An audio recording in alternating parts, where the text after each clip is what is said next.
I don't know, now, Shmuel, I'm getting nervous. Crowds make me nervous. I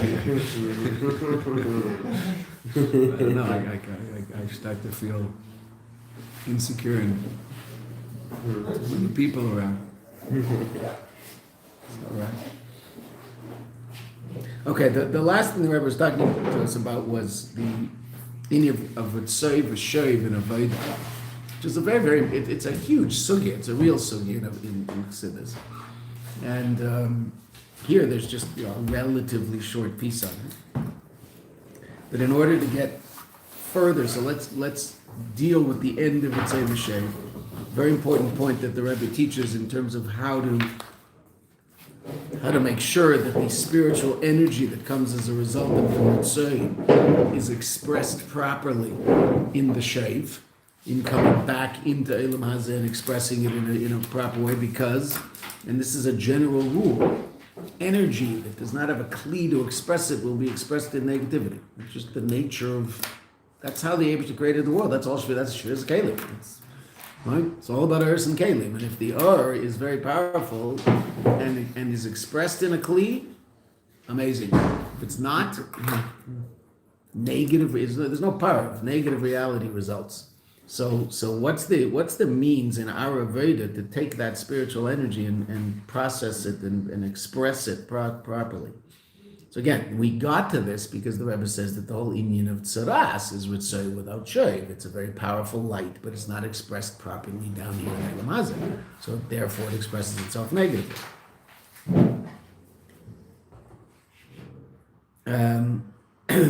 So on page 156, the little paragraph at the bottom of the left-hand column, not the second last paragraph, v'nimsa.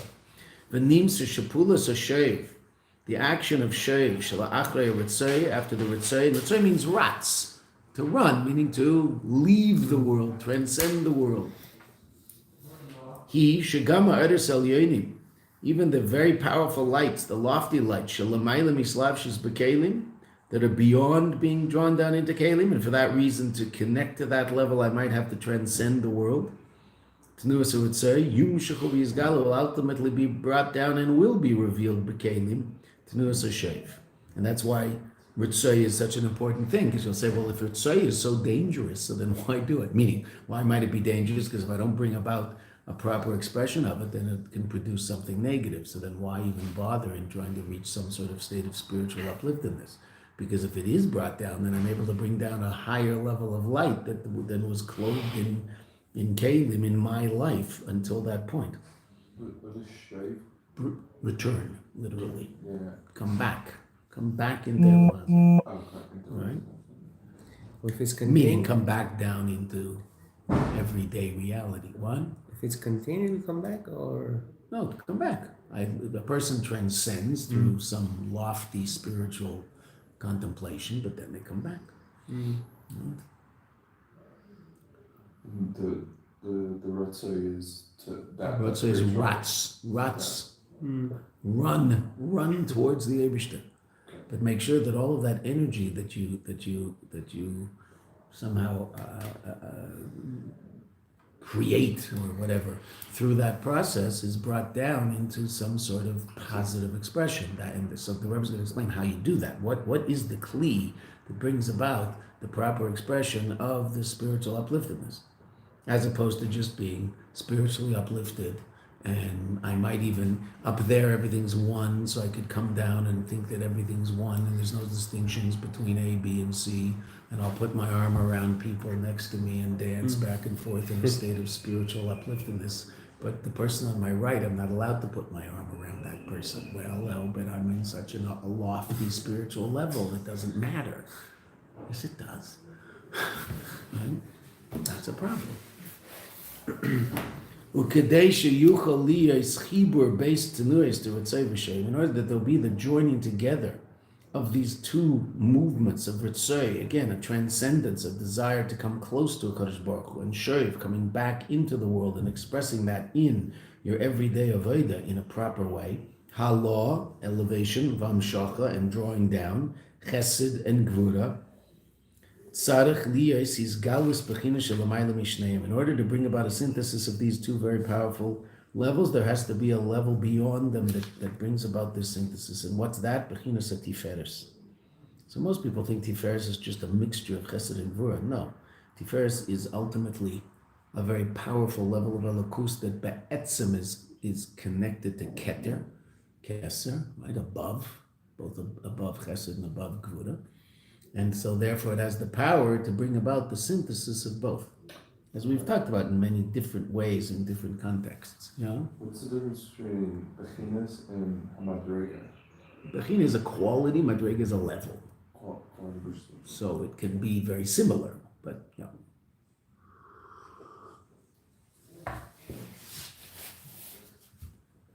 Sheshorsha, the source of Tiferes, the Bechinas a Keser, Shalamayla Miseder Yishtalshalos. Now, just very, very quickly, because it's not our topic right now, and we do want to go further in the Maimer, in the Sikh. But there's two different ways in which the spheres emanate downward. They emanate downward that way, right? So there's upward, and they also emanate downward in terms of kavim, right? So there's the right kav, the left kav, and the middle kav. So in that level, so Tiferes is connected to Keser.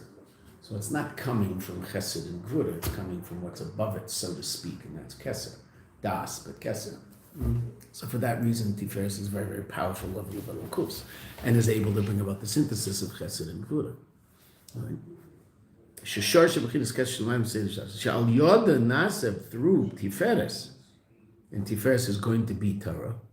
Nase Chibur Beis Hakavim the Chesed and Gvura.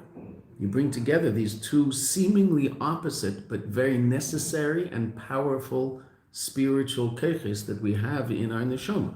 Chesed, infinite outreach, loving kindness, the desire to connect to the light in a very, very powerful way. Gvura, the need to express that in a very organized, specific, and disciplined way. Now those seem to be two completely different expressions, and you know there are people who are more chesedic, and there are people who are more gvuradic. Okay, that's fine. That certainly every one of us has our own natural leanings to certain types of behavior, things we find easier, things we find harder. But ultimately, whatever is there is necessary. They're both necessary, right? Chesed's necessary, gvura is necessary, right? Being a very open, warm, kind person, very important. Being a very disciplined and you know with very powerful inner strength, also very important. Now, there's on a certain level those might contradict each other. Well, okay, they can contradict each other if I don't realize that they're both necessary and therefore I have to express them both. So there's in learning. So in learning Gemara, so there's two different paths, two different drachim in learning Gemara. One's called svara, one's called cheshbon. What's svara? Svara is dealing with the deep conceptual ideas of the sugya. Right? You see, what's the conceptual point that's running through this whole sugya? What's really being said? What's the nekuda? Okay, cheshbon. What's cheshbon? Cheshbon will be right that someone will sit and learn a page of Gemara. Where okay, there's two or three issues in this sugya. There's two or three things that this sugya is dealing with. Okay, how for instance, the sugya of mammon mutal b'safek. Money, it's not clear who this money belongs to, right? Okay, so how do we deal with that situation in halacha? Well, there's all sorts of different ways of dealing with it. The most famous, I don't know the most famous, but the one that people often learn first, two people hanging onto a talus, right? What do? You split it with an oath. Okay, so there's money. I'm not sure who it belongs to. How do I deal with it? Give him half, but they have to take an oath that at least half is theirs. Okay.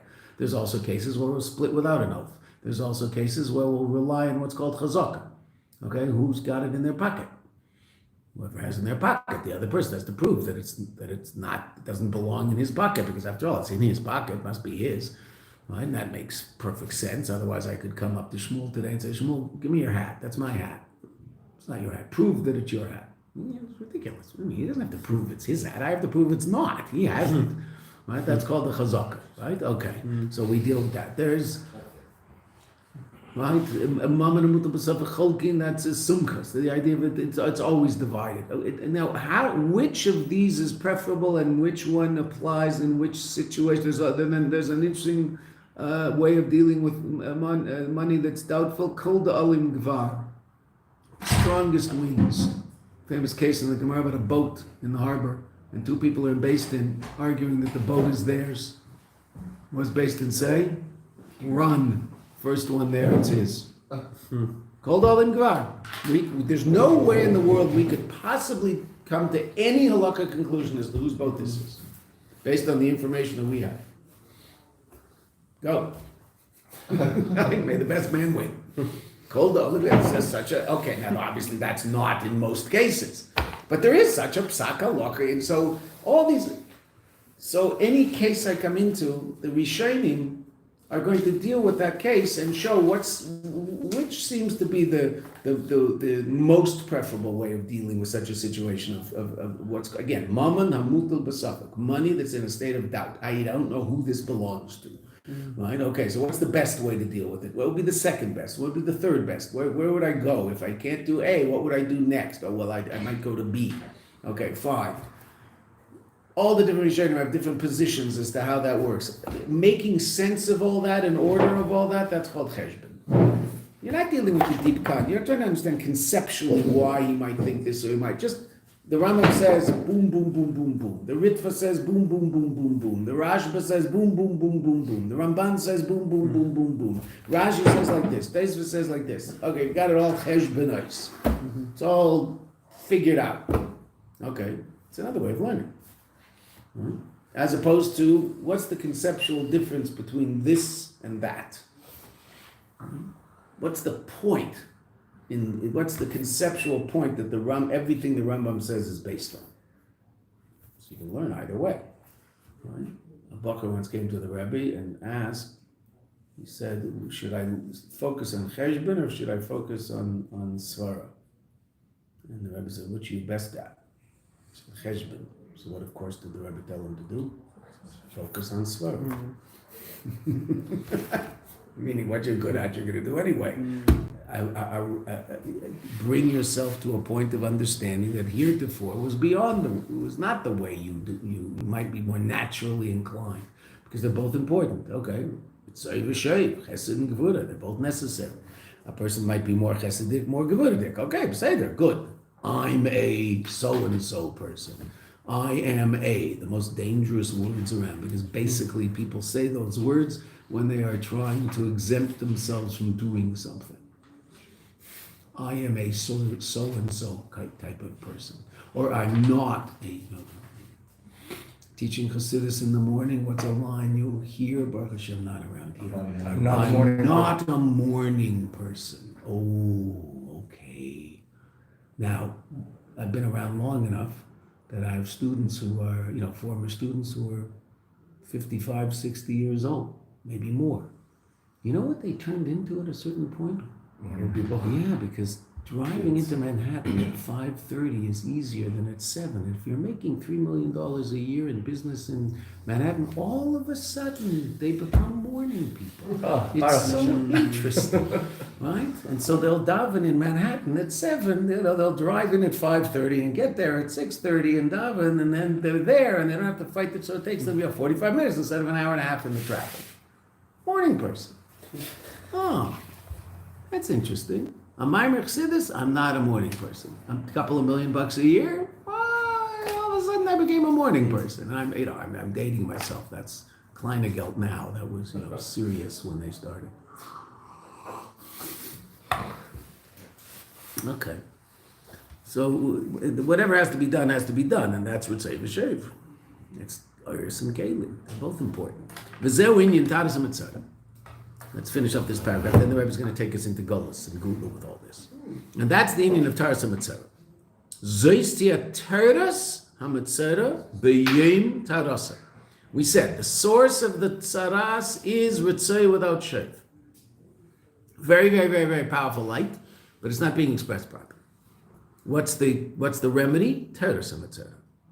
V'loi Taharas HaMetzora. It doesn't say Zois Taras HaMetzora. This is the purity of the Metzora. This is how you purify the Metzora. No. It says, Zeis Taras HaMetzora. This is the Torah of the Metzora on the day of his becoming pure. Right? So, why? Shetikuna shel Metzora, the fixing of the Metzora. And this is the Alter Rebbe again. Al Yidei Sekatera. Still learning Torah. What's Torah? Tiferes. That's what Torah is. Torah is Keser. Tiferes. Ki Iker Eisa Ketera Tzarich Lies Bebechinas Bittul. The essential learning of Torah has to be in a state of bittul. Meaning, I can't learn Torah if all I'm interested in is my agenda, because then I'll never learn anything that disagrees with that agenda. I won't open up to it. Bittul, intellectual achievement, is based on bittul, and moving ourselves aside and relating to some objective reality that has nothing to do with me. Right? Emotions are subjective. The intellect is supposed to be objective. Good science is objective. Bad science is subjective. Right? It's not, you want to call it science. What do we say after davening every day at the end of Shema Yisrael? My soul should be like dust to all. I mean, I should be in a state of bittul. Meaning my focus should not be on myself, but rather on things beyond myself. It doesn't mean I think I'm nothing. That's how we open up our hearts to Torah. By virtue of the state of bittul. Bittul does not mean, there's so many things in this sikh. You can spend the whole shir just talking about that one particular inyan. But bittul means, we've talked about this before, bittul means, what's my agenda? Is my agenda me, or is my agenda the Eibishter? My agenda is me, then that's called yesh. I could be doing all sorts of good things, still a yesh.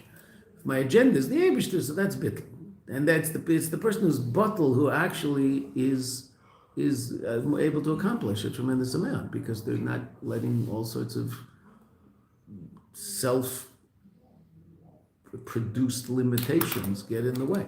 They're not worried about what other people are going to say or what other people are going to think, right? So they're able to do whatever it is that has to get done. If you don't have a certain state of bittul, not completely in your mamish with Mendel, you have a certain state of bittul, it's going to be very hard to move as a young couple to a neighborhood where no one looks like you, and you act and dress and talk in a completely different way than everybody else around. If you don't have a certain state of bittul, you'll be self-conscious, and you won't do your job. What's your job? To not worry about what people.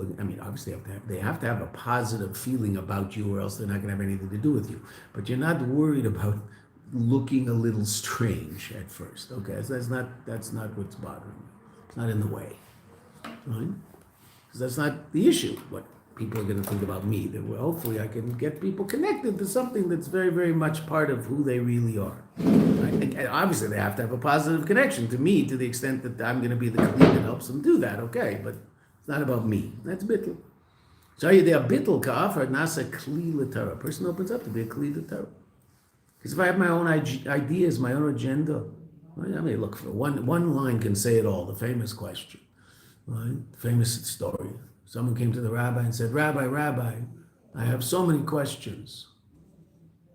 He said, you have so many answers. Come back when you have one good question. What are his questions? He doesn't have questions on the Torah. He has answers in terms of how he understands reality, and the Torah disagrees. So he has all these questions on the Torah. It's not a question on the Torah. Right? A good question on the Torah is, why in this pasuk does it say this, and in this pasuk it says this? That I don't understand. Right? They seem to contradict each other, these two psukim. Right? The Torah disagrees with my a priori understanding of reality. That's not a question. That means I have an answer. And the Torah disagrees. Okay, so I disagree with God. Okay, so work it out. But that's not a question. It's not a good question. Right? I understand how it might be something I want to work on. I get it. Okay, but don't call it a question. It's not a question. I have an answer. God has a different one. That bothers me. That's why I can only learn if I'm in a state of bittul, because I open up to what's being said as opposed to what I wanted to say.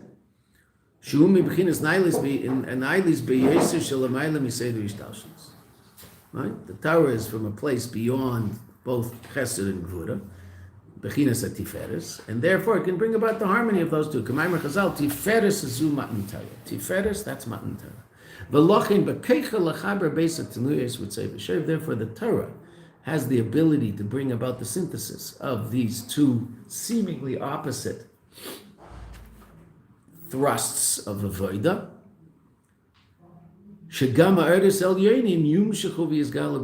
also the very, very lofty, powerful, transcendent lights can be drawn down and expressed in a proper and healthy way in kelim. And therefore one nullifies the possibility that there can be some negative energy that arises from this very positive thing, but it expresses itself negatively because it can't be expressed positively down here, so to speak. Ad lahefach atara to negoyim, until it can ultimately result in the goyim. Kevin sha'aris al yonim, the inyanim amiti shal negoyim nimshachim izgalim lamata. They're drawn down and revealed below properly, and that's Torah, and that's why after davening, generally, if a person davens very seriously, they should sit and learn some Torah afterwards in order to bring the keiches of the davening into kelim so that it's expressed properly, as opposed to being very makbid on the guy sitting next to you at breakfast. Now the Rebbe explains all of this relative to Galus and Gula. Nigei ha-Metzora, Galus, the tzaras, which we said relates to Galus, v'tarasa, and the purity, which is the Gula. Galus, shinyone helim v'hester or eluki. Galus, which is all about the concealment of godly light. Our wonders we did not see. In other words, we didn't see Elokus, we didn't get the message. Va'ad, to such an extent that what can result, choshech, darkness. Ubefrat, particularly a choshech, kofel mechupel, the doubled and quadrupled darkness to Seif Zman Galus, of the last days of Galus. It's always darkest before dawn. Mitzad Shorshay Umakerei, what is Galus in terms of its true source? Hu inyan naila b'yeser, is something very, very lofty. All right, look at the footnote 49. Zayar Shekut Shabrichu Begalusa Solik La'ela Ula'ela. The Zayar, how's that explained in Chassidus? L'mayla mayla mikol ishtaushlis.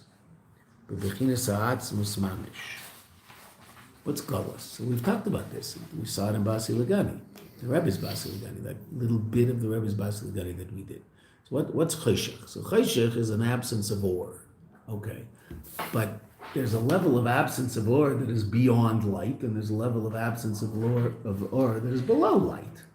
Okay, so the level of absence of or below light is how we experience reality when we feel somehow disconnected from anything that seems to have any ultimate purpose, etc., etc. So we might feel disconnected from godliness down here in Olam Hazeh. Okay, because the darkness is very, very powerful, so we can't see through the darkness and see what it's really all about. Okay, but there's also a level of darkness that's what's called Yisron, or we saw, a level beyond light. Because after all, the Eibishter is beyond light. Light is the expression of the infinite nature of the Eibishter. But the Eibishter is beyond infinite also, so there's also an expression of the Eibishter's the ability to express himself in finitude. And that's, interesting enough, often expressed in dark. That you don't see the light, or the light is limited. Right? And the level beyond light is called Atzmus. Okay, so what's Galus? Mitzad Echad, Galus is a state of concealment. Mitzad Echad, but if you think about it, also just if you think about it without necessarily getting into the panemius of it in terms of Chassidus and Kabbalah, v'chula. What does Galus mean? Galus means, by definition, that there's a state called Geula. Are Polish people living in America in Galus? No. Why not? Well, there's no Geula, so what's Galus?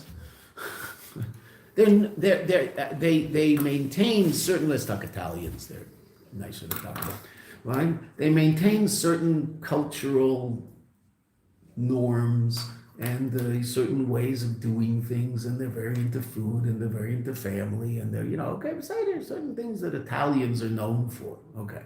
But if they're not living in Genoa, they're living in New Jersey, so is there a problem? There's no problem. They're not disconnected from something essential to them. They're just that culture is now expressing itself in a different neighborhood. They're now living in New Jersey, and there's a little Italy in some town in New Jersey, like a little Italy in Toronto and little Italy in New York. Okay, fine. And it's very nice. It's a nice culture. There's no reason in the world that they shouldn't pass that culture on to their children and their grandchildren. We hope they do, that the people don't end up, bland. Okay, fine, good. That's good. But they're not in Golis. Because there's no state of Geula. There's no state transcendent of themselves that they're really connected to. It doesn't mean they're not important and God didn't create them, but Geula, all Italians sit and daven about going back to Italy when everything works out. No. That's not what it's about. What does every Jew talk about? A Jew talks about things that are Jewish. What do they talk about? Bracha after bracha after bracha in Shemona Esrei. Getting back to what we're supposed to, where we're supposed to be, what we're supposed to be. So the very existence of Golus means there's a reality called Geula. So the shurish of Golus is a very, very high place, just intuitively. Okay, so now what is it in Pnimius Mamish? Ubefrada choshech kofel mechuf seis van Golus mitzad shurish makar, its source, hu inyan naile b'yosef. Eretz el yonim. Right? One of the mashalim of Golus is what? Sleep. Right? We learned it, I think last year we learned a poor mimer about this, right? Sleep is a mashal for Golus. Okay, so sleep on one hand in a revealed way is obviously a lesser state than being awake. You're not doing much, are you? Okay, so in terms of conscious you, sleep is a much lower level. Okay. On the other hand, where's your neshama when you're asleep? It's connected to its source. Right? Biyad chafkei ruchi, we say it every night, right? I'm giving myself over to you. I'm giving my neshama back to you, meaning it's going back up to its source. It's going to be rejuvenated up there, and then it's going to come back down into Elam Hazeh with lots of energy. So when I'm asleep, even though on a revealed level it looks like I'm inactive, on a deeper level, I'm actually more connected to the Eibishter in a state of sleep than I am in a state of wakenness. It seems. Now, not really, right? Because what the Eibishter really wants is the shuv, come back to Elam Hazeh, Eretz and Kalim, and go do things in Elam Hazeh. Okay. But what did Am Yisrael want to do at Matan Torah? What do they think was a good idea to receive the Torah? What state should they be in? Sleep. Right? They thought that was a reasonable thing to do. Why? Well, because my neshama is closer to the Eibishter when I'm in a state of sleep. So if I'm going to connect to the Eibishter, let me connect in the state of sleep. What's nevuah similar to? Sleep. Okay, fine. But we don't want that. We want to be awake in Elam Hazeh. So it might be on a certain level, at least in Galus, that the revealed state seems to be a little lower and a little tempered. But ultimately, this is what HaKadosh Baruch Hu wants. He wants us to be down here in Elam Hazeh, awake, doing mitzvahs. Right now, it might be there seems to be less or in that state. Okay, that's true. There might be less or in that state, less connection on a certain level, on a revealed level. Meaning, really, this is the connection. Right? But I might think when I'm asleep, I'm more connected because my soul's mamish back in its source. This is where I want to be. There were tzaddikim who would think about certain issues so that when they dreamed, they would get the solutions to their questions in Torah when they were dreaming because they were more connected on a higher level, and so up there they could get solutions to problems that they couldn't figure out down here. The Shilas and Shuvas Min Hashemayim, right? It's a whole sefer written by one of the Bali Taisvos on questions that were answered in dreams. He calls it Shilas and Shuvas Min Hashemayim. He got his answers min hashemayim. So Golus is like sleep, meaning in terms of its source, it's a very, very powerful level.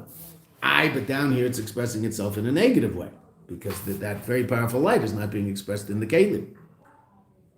So that's what the Rebbe said that Thursday night, which we talked about.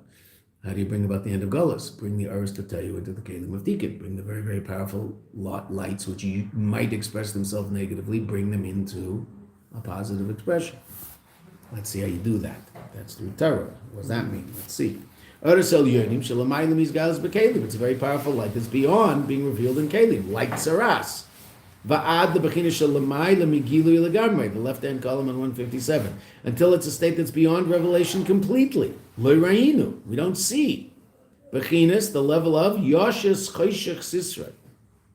You place in darkness your secrets. Meaning, darkness is also the Eibishter. It's just we don't see him there. But it's also him. And because of this incredibly wondrous and lofty level of these lights that are beyond revelation, nishtal shel lamata, so it's drawn down below. Helam v'hester, concealment, v'choshech, darkness, kipshutai. Why? Because it's the level of light that heretofore has not been able to be expressed in Kelim.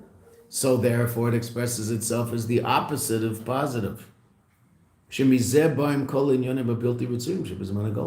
comes all of the undesirable realities and goals. But since in its source, really, it's a very, very powerful state of reality. Just like Tzaras. Light that's very powerful, that's beyond revelation. How do we relate Bechlal? There's Bechlal in Torah. Ashrei Gever Tiasrenu Ka. Happy is the person that is afflicted by Yud K. How's that explained? Where does the affliction come from? Where does the challenge come from? A level of godliness that's transcendent, can't be revealed here in Elam Hazeh. Yud K. What is revealed? Vav K. Vav is being drawn down. Vav is drawing that down, the idea of drawing it down to a lower level, and the K is responsible for the created reality that we experience. So where does the Yisurim, where does that affliction, where does that challenge come from? Yud K. So what is it? A very, very powerful level of Elokus that for whatever reason at this point can't be revealed in Elam Hazeh in terms of what it truly is. Right? A level of godly goodness that's so powerful that Elam Hazeh isn't a kli to reveal it. What can Elam Hazeh reveal? A new Lexus. Got a new Lexus, Baruch Hashem, a bracha. Baruch Hashem. I think it's nice that we daven for Gashmias, right? Not that we're going to go crazy about the lunar, but what is it, what level of bracha is it that's clearly revealed to us here in Elam Hazeh? Banei Chaim Azayne, right? Children, physical children, health, physical health, parnasa, physical parnasa, right? That's the bracha in Elam Hazeh. Now, of course, we understand that there's a spiritual level of reality that is somehow the panemius of all of that, and without that, so we'll get no pleasure whatsoever from the Banei Chaim Azayne. There's a ruchnius of it all, a panemius of it all, and that's the source of simcha. It's okay, we get all that, that's true. But in Elam Hazeh, how does godly bracha express itself most powerfully? Physical things. Okay, so what about something that's so powerful it can't be expressed in a physical way? That level of godly goodness won't necessarily express itself as good in Elam Hazeh. It might express itself as something that looks like the opposite of good. That level of godliness won't necessarily express itself, since it can't be expressed in a vessel down here in Elam Hazeh, so it will express itself in some sort of negative way. It will look like something that's the opposite of good. Where's it coming from? A higher place of Elokus. Now, we don't want those things to happen, but we're perfectly happy with bracha that we can see, what we call, we learned it in the Sicha B'Tachon, Terva Nir V'Nigla, revealed good. That's what we're asking Kadosh Baruch Hu for all the time, and that's what we should ask for. Revealed good. No, I want to be smashed because that's better. No, I don't want to be smashed. That's better on some level, but not down here. Okay. But what we would really like is to bring about a revelation of that level of light that until this point we haven't been successful at making kelim for it. So what's the expression of that in the parsha that we're learning? That's tzaras. Here's this person who's on a very, very high level, but there's a certain aspect of godliness that he hasn't yet internalized, and so it's expressing itself in a negative way. It's expressing itself b'seif levushav as tzaras. Okay, so now what's gullus? So gullus is this external veneer that's hiding the Oros Elyonim, these incredibly powerful lights that are destined to be revealed here, but they're hidden behind the negative reality of gullus. If we just puncture through that veneer, we'd see those Oros Elyonim, just like the tzaras. You could somehow get through the external nature of the tzaras and bring about the tahara of the tzaras, which would be a higher level than the person was before. Okay, how do you do that? Well, the Rebbe just told us the way to do that is called Torah, so let's see how that works relative to Gullus and Geula. Since it's very high level, I'm starting with the second paragraph in 157, left column. That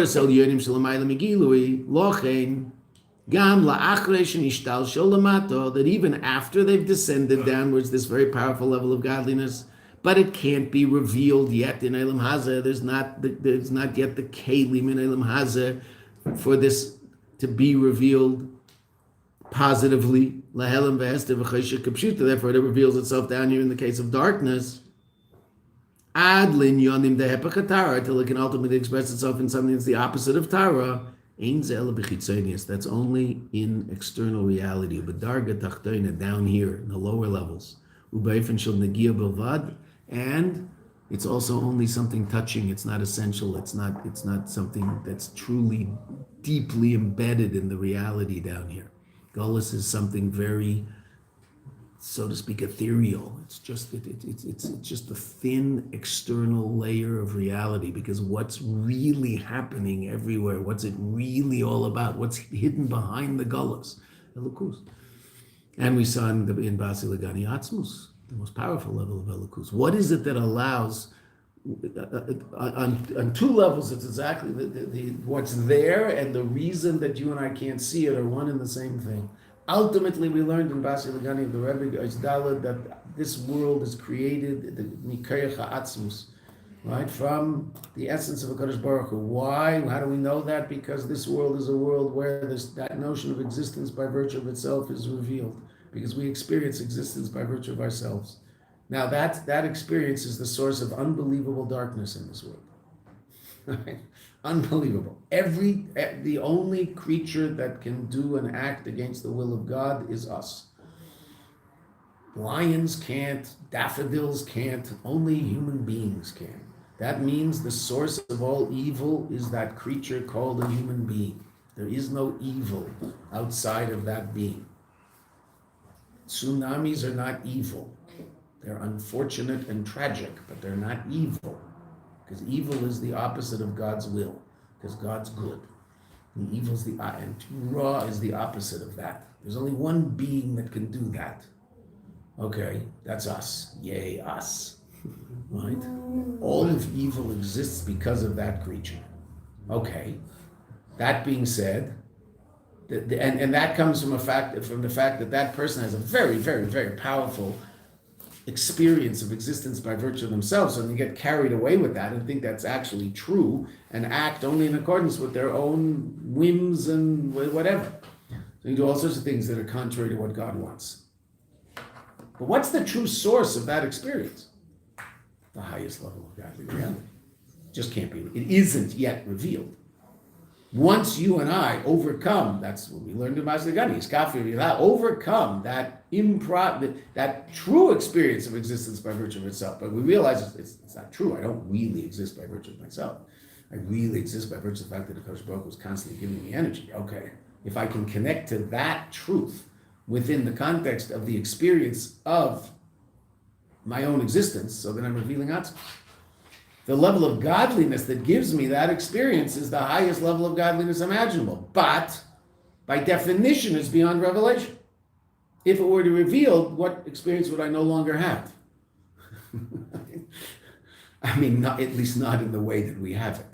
So therefore, there would be no Aveda, there would be no challenges. Okay, say they're the Aveda wants Aveda, wants challenges. So I'm going to completely hide myself But what I'm hiding is the highest level of godly reality. It's so hidden that you actually think that you exist independent of anything else.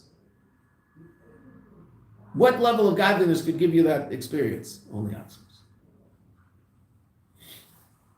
So on one hand, Golus is the lowest of the low. On the other hand, it's the most powerful light. It just has we have to figure out how to break down the veneer and let the light shine through.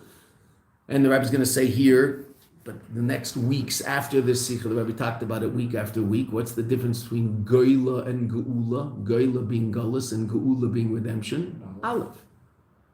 What does that mean? How do you turn Goyla into Geula?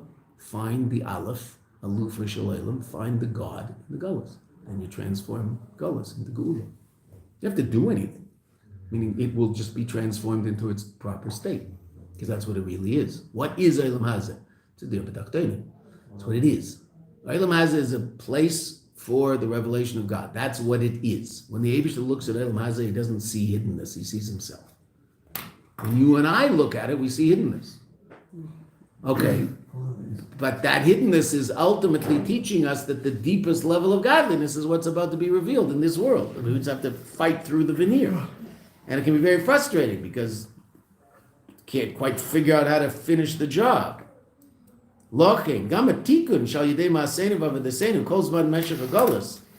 fixing through our deeds, a quote from Tanya, our deeds and our service. Where do you bring Mashiach from? Gullus. Oh, the Gullus is too hard, I can't serve God right. What a dumb thing to say. Because what is the reality from which Mashiach sprouts? Gullus. That's what's supposed to be there before. Okay, that doesn't mean it's fun, but we do understand that Mitzrayim has something to do with the Geula afterwards. We have to do it ourselves also, which is annoying. We're always, looking for someone else to do the job. Right? So what is this? What is this avoided that we have to do? No, look what the Rebbe says. We don't have to reinvent the wheel. Nothing new.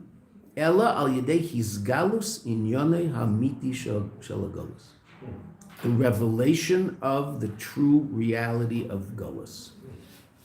Just like Tzaras. Tyrus HaTzaras brings about Tyra.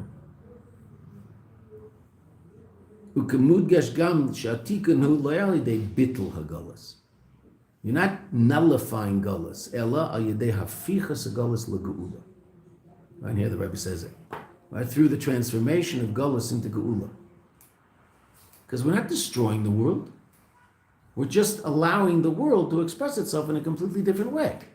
In its true way, what it really is. Right? It's also, it's just an important point. It's the same idea in general, even though it's a drusha relative to what we're learning. Education, what's education all about? So most of the world thinks education is putting information into the head of the student, of the kid. You're stuffing them full of all sorts of new stuff. Okay, what's our mushal of a child? How do we relate to a child? What do we do for the first 3 years of a child? What don't we do? We cut their hair. Okay, why don't we cut the hair? Because they're like a little tree, right? They're like a little tree, and they're growing the hair. And the first 3 years of a tree, you don't pick the fruit, and then you pick the fruits. Okay, so what's that image? When you're educating a child, what are you doing? You're educating another person. What are you doing? You're not putting stuff in. You're allowing the stuff that's in to come out. The fruits of that child should blossom and grow and make the world a sweet place. Now, it's true, there's going to be information necessary to make that happen. You have to put fertilizer in water, you have to do all that stuff that nurtures the tree. But all you're trying to do is get out of the tree what's in the tree. Well, it's all in there. Just get it out. Let it come out. Let him flower as a human being, as a young kid, and then a young adult, and then an adult, and ultimately he'll be a healthy person walking around in Olam Hazeh, sweetening the place up with all his beautiful fruit. Right? That's education. Instead of ramming stuff in and then I want you to vomit it back on a test. Right? Now, it's true, I have to learn things. I mean, I need the fertilizer and the water and I need all that stuff. Okay, the farmer has to do things to help the tree grow. There's no question. Okay, so that's all the information we live at. But it's not about putting stuff in, it's pulling stuff out. There's this incredible potential in that little kid. Let it grow, let it flower, let it be. Okay. So that's what the Rebbe is saying about Geula. What's Geula? Geula is allowing Golus to express its true reality, and then the Mela it's going to turn into Geula. Right? Because that's what it really is. The panemius of Golus is Geula, and that's what we said. The very fact that there is such a thing called Golus is only because there's such a thing called Geula. Italians are not in Golus. Italians living in New Jersey are not in Golus. They're still in New Jersey. Okay, Beseder. So where do you want them to be? L.A., Palisades, right? Okay, that's not so good either. Florida, too crowded. Can't drive on the roads anymore. Okay. Brooklyn. Okay. But you know what they say about New York? You know how bad New York is, Doc? Forget about it. The light at the end of the light at the end of the tunnel is New Jersey. That's how bad it is in New York. That's really bad. There's parts of New Jersey that aren't so bad. There's a south part. It's very, very pretty, actually. Okay. Al yedei afichas agolus l'geula ki yaduish al yedei amshachas v'gilui ha'alef. I was saying what we said before. And again, this became a point. This became the nekuda in the sichas the week and two after this. Yaduish al yedei amshachas v'gilui ha'alef, by drawing down and revealing the aleph. Aleph is the letter aleph, of course, but it's also alufei shel olam, the master of the world. The Rebbe actually explains 3 different levels of aleph in a sikha later on. It's very soon. That there's the aleph, alufa shel olam, the master of the world, and there's a higher level. That's aleph chochma, aleph bina, aleph miloshin chochma and bina, because aleph also is means to teach and to learn, right? Ulpan in Aramaic, the verb for lilmod is la'alef, right? Yalfusa. So it also means to learn something. So it's shaykh to chochma and bina. That's the second level. And the third level is aleph, is oisius pele, wonder, something completely transcendent. So that's kelim, uris, and atzmus. 3 different things that are expressed in aleph. Nasa mi goyla geula. You transfer goyla, you transform goyla into geula. That through that aleph. Right, if you look at footnote 53, just the first 2 lines, just because we mentioned something about that already. We saw it in the Sikha. Re'ei Ora Torah from the Samach Zedek, Parshas Boy, that page, Reish Ayin Gimel. Ha'hefresh ben Geila u'ben Geula wal Yedei Ois Aleph.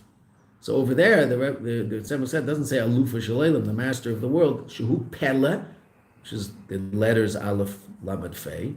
What's that? Bechinas Eren Niflois. That's the year that we talked about. This is the year of showing you wonders. Pella Niflois. Okay, let's find a place to stop. Right. Aris El Yonim Shalamaila.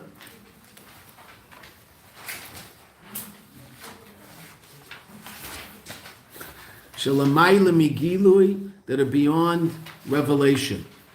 Yashas Chayshach Sisa. He put in the darkness his secrets. Ashal Yadei, what happens? Ayadei Maseinu Vavedesenus, Kolzman Meshach Golas, through our Veda in the darkness of Golas. What are we trying to do? Transform that world, not change. Yes, we're going to change it, but the world's going to be the same. It's not that there aren't going to be apple trees and peach trees and pomegranates. The world will be the same world. We'll just see it a completely different way because we'll see the panemius of it and not the chitzonius of it. Same world. We bring about that also these lofty, transcendent lights that are beyond revelation now, Yumshachu will be drawn down, Vizgalu and be revealed Lamata, Valyadeza, and as a result of this, Tizbatal Bederach Memela, it will be nullified, consequently, we don't have to do anything. Once we reveal the truth, so Memela, all of reality changes. Memela means consequently. I have Shaddus Lahel investor, the possibility of darkness. It'll disappear. Ad Lahefach Tara, such that there could actually be the opposite of Tara. Afilu b'chitzonius levad, even though it's only expressed in the most external of external realities, even that will become impossible. Let's read the next paragraph and we'll stop. V'yesh lemer, Yisrael, the advantage, b'ma'aseinu v'avodaseinu kol zman meshech hagolas. How is it that our avodah and golas can bring this about? Shal yedei zeh, by virtue of this avodah.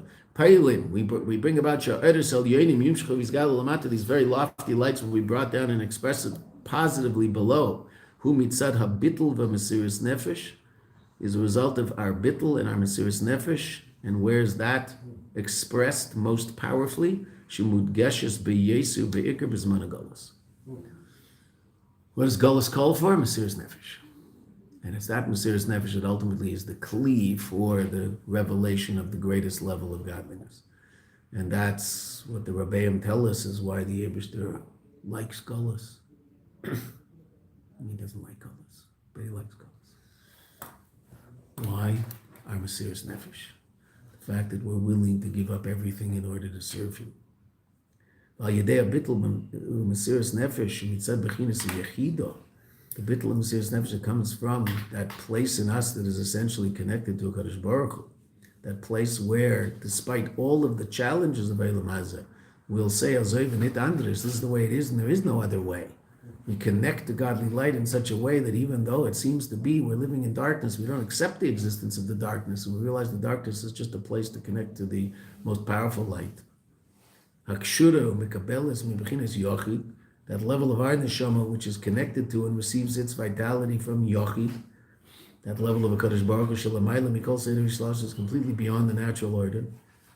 Through that level of bittul, that level of Mesiris Nefesh, we connect to a level that can bring about the synthesis of Nasa Chibur based on Tazria. We bring about the unity of these two different, seemingly opposite movements of our soul, Ritzoy v'Sheiv, transcendence and immanence, transcending Eilam Hazeh, so to speak, jumping to connect to godliness in a way that is completely beyond the world we're part of, but coming back into the world and bringing about a revelation of whatever level we happen to connect to above, to bring it back down below. That the higher lights are brought down and revealed below. Okay, now the Rebbe is going to continue explaining that. We'll see that Bezshem Monday. Okay, not Sunday, Monday. Rabbi, I have two questions. The first question, I'm going to ask the second question first and the first question second. Someone's not surprised. I'm sorry if I might have missed the beginning, so maybe that's why I'm confused. So you mentioned how if